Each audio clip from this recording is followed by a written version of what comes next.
बोलिए गोपाल कृष्ण भगवान की जय जय श्री राधेश्याम।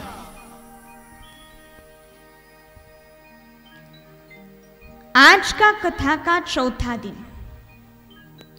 कल हमने क्या क्या देखा था कथा में? क्या देखा था? बराबर उत्तानपाद की कथा। मनुवंश देखा था। मनुवंश में आकुति, देहूति, प्रसूति, उत्तानपाद, प्रियव्रत, ये 5 वंशों के बारे में हमने देखा था। ये सृष्टि कैसे उत्पन्न हुई ये हमने कल देखा। नरसिंह भगवान का अवतार भी हमने देखा।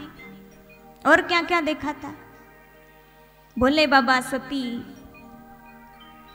आज हम कृष्ण जन्म देखने वाले हैं, मनवंतरों के बारे में देखने वाले हैं, वंशों के बारे में देखने वाले हैं।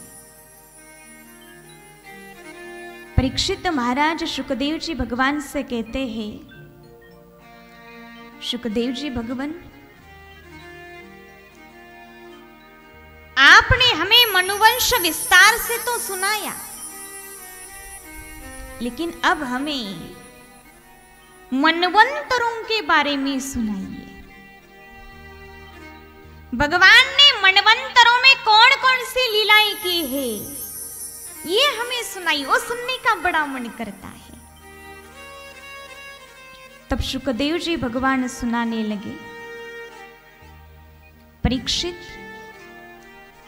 14 मनु हुए हैं। और ये मनवंतरों की कथा बताते बताते गजेंद्र आख्यान बताने लगे। एक गजेंद्र नाम का हाथी था। वो सरोवर में पानी पीने के लिए जाता था, लेकिन वो सरोवर में नहीं उतरता था, क्योंकि वो सरोवर में हाथी का एक शत्रु था, मगर, ग्राह, नक्र। इसीलिए पानी में नहीं उतरता था। एक दिन गजेंद्र अपने पूरे फैमिली के साथ, ऐसे ही धूप के दिन थे, धूप के दिन में हम भी जाते हैं कि नहीं, स्विमिंग पूल में, वाटर पार्क में जाते हैं कि नहीं, पूरे फैमिली के साथ। उसी प्रकार ये गजेंद्र भी अपने पूरे फैमिली के साथ सरोवर में गया, पानी पी लिया। उसके बाद ये पूरी फैमिली अपने सूंड से एक दूसरे के ऊपर पानी छिड़कने लगी, मौज मस्ती करने लगी। इनकी मौज मस्ती देखकर गजेंद्र को रहा ही नहीं गया, और वो गजेंद्र भी वो पानी में उतर गया। भूल गया कि ये पानी में मेरा काल है। इतने में मगर आया और गजेंद्र का पैर कस के पकड़ लिया। अभी गजेंद्र छुटकारा पाने के लिए मगर को पानी के बाहर खींचने लगा, मगर गजेंद्र को पानी के अंदर खींचने लगा। मगर की शक्ति पानी में ज्यादा होती है और हाथी की शक्ति जमीन पर ज्यादा होती है। हाथी अभी पानी में था और पानी में तो गजेंद्र की शक्ति ज्यादा नहीं थी। इसीलिए गजेंद्र ने बहुत प्रयास किया, अपने पूरे फैमिली को पुकारा, लेकिन कोई फायदा नहीं हुआ। खींच के वो भी थक गए। अंत में बेटे, बहू, नाती, पोतन कहने लगे, अरे ये तो बूढ़ा ही हुआ है, एक ना एक दिन तो मर ही जाएगा। ऐसे कहकर उन सब लोगों ने साथ छोड़ दिया। अब रह गई सिर्फ पत्नियां, लेकिन वो भी कहने लगे, अरे एक जीव के कारण इतने सारे जीव भूखे मारना ये कोई धर्मसम्मत बात नहीं है। वैसे भी पका हुआ पत्ता है, एक ना एक दिन तो गिर ही जाएगा। ऐसे कहकर पत्नियों ने भी साथ छोड़ दिया। अब गजेंद्र को पता चला कि भाई, जिंदगी भर जिसको मेरे मेरे मेरे मेरे कहता था, वो कोई भी मेरे नहीं थे। अंत समय में तो बस अकेले ही जाना पड़ता है। हमारे साथ कोई भी नहीं आता है।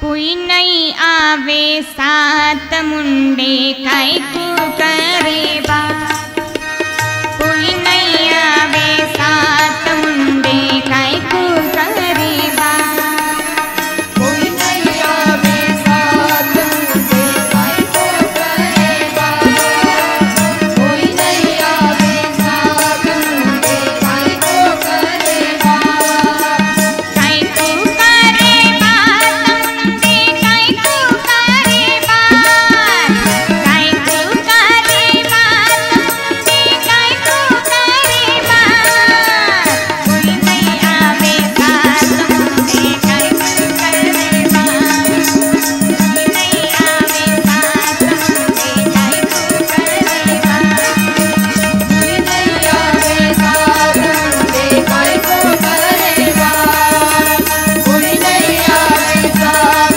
मुंडे काई को करे बात।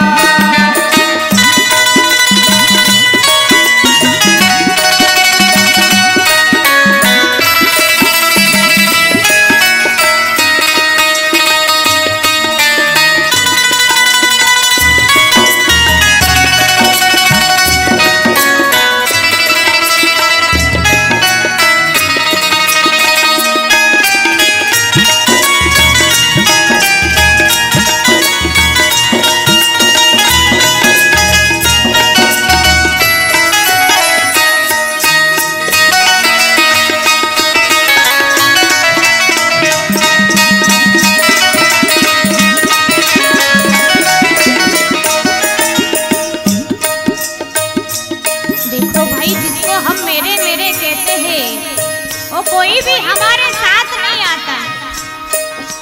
हाथी घोड़े पालक मैना कोई भी साथ नहीं आता।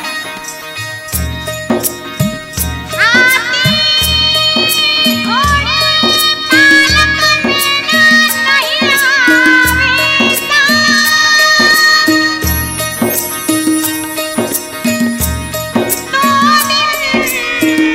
का पाचर यारो काई को करे बात, झूठी काया झूठी माया, झूठी काया झूठी माया, झूठा सब दिन रात। एका जनार्दनी बोलो भाई,